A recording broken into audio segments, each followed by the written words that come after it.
जो कि आजकल ये हमारे बस क्या कहें, शादियां जिस तरह से दिखाई जा रही हैं, पैसे फेंके जा रहे हैं, आईफोन्स फेंके जा रहे हैं, बहुत दिल दुखा। कुछ क्लिप्स नज़रों से गुजरे, नाम ज़ाहिर है हम नहीं लेते।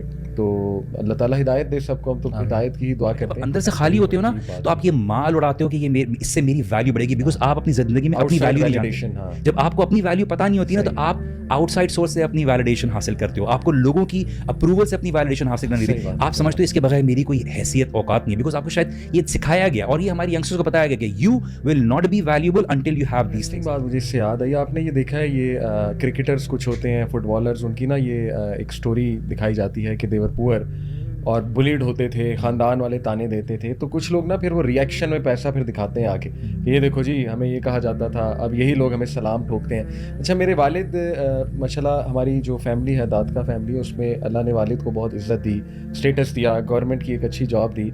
तो दादा जो थे मेरे, वो इतना मतलब उनका फाइनेंशियल स्टेटस इतना नहीं था। तो वालिद हमेशा जब मुझे अपनी स्टोरी बताते हैं ना, अक्सर कहते हैं कि मेरे फ़लाने रिश्तेदार में कहते थे ये कुछ नहीं कर सकता, ये नहीं पढ़ सकता। कहते हैं मेरे अब्बू को आके कहते थे कि ये तो खेलता रहता है हर वक्त। तो वो हमेशा मुझे जो अल्फाज चूज़ करते हैं, अनकॉन्शियसली शायद उनकी स्पीच में, पुरानी जनरेशन की स्पीच में ना, ये नहीं था कि पैसे को हमने वो बना कर दिखाना है। वो हमेशा मुझे ये कहते हैं कि लेकिन मैंने प्रूव किया, पढ़ कर दिखाया, और मैंने मेहनत की, और मैंने अपने माँ बाप की खिदमत भी की, तो देखो अल्लाह ने मुझे इज़्ज़त दी। उन्होंने ये नहीं मुझे कहा अल्लाह ने मुझे पैसा बहुत दिया, अल्हम्दुलिल्लाह दिया, लेकिन अनकॉन्शियसली उनकी वो ट्रेनिंग हुई है कि नहीं, अल्लाह ने मुझे इज़्ज़त बहुत दी, अल्लाह ताला ने दिखाया। और आज देखो मैं मदद भी करता हूँ माशाल्लाह अपने रिलेटिव्स की।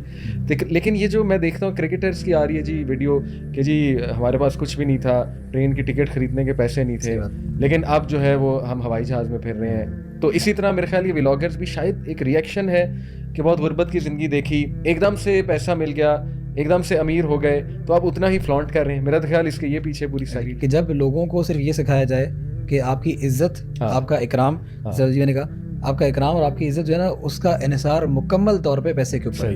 सही। और मैं अक्सर अपने स्टूडेंट्स को भी कहता होता हूँ, नौजवानों को भी कहता होता हूँ कि जो आपको माँ बाप कहते हैं ना कि बेटा पढ़ोगे लिखोगे नहीं तो पीछे रह जाओगे, वो मैं कहता हूँ ये सब सीधी सी बात है कि ये फेक है सारा कुछ ये धोखा है सारा का सारा। एक्चुअल में अनफॉर्चुनेटली इस दौर के माँ बाप भी ये नहीं चाहते कि तुम पढ़ो लिखो, वो ये चाहते हैं कि आप पैसा कमा लो।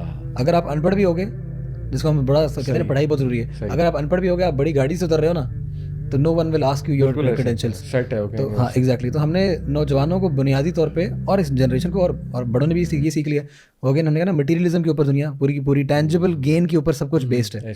तो क्योंकि सब कुछ टैंजिबल गेन के ऊपर बेस्ड है, तो अब उनको लगता ही है कि जब तक ये नहीं कमाएंगे हम नाकाम है। प्रॉब्लम ये नहीं है आपको सिखाया जा रहा है कि आपने पैसा कैसे कमाना है, आपको प्रॉब्लम ये है कि आपको ये बताया जा रहा है, ये नहीं सिखाया जा रहा कि आपने इसको हासिल करते हुए क्या नहीं करना, डोंट्स क्या है। यानी मॉरल कंपास जो बीच में से माइनस कर दो। सही बात। अब आपको पैसा कमाने के लिए और इन टर्न उसकी जरिए इज्जत कमाने के लिए अगर आपको कपड़े उतारने पड़े आप उतार दो, बिल्कुल ठीक। अब अपनी वीडियो लीक करनी पड़े, अपनी वीडियो लीक कर दो, ठीक है। अपने आपको बेइज्जत करना पड़े कर दो, आपको यूस बनना है, आपको अपनी घर की खवातीन दिखानी है, आप दिखा दो, डजंट मैटर।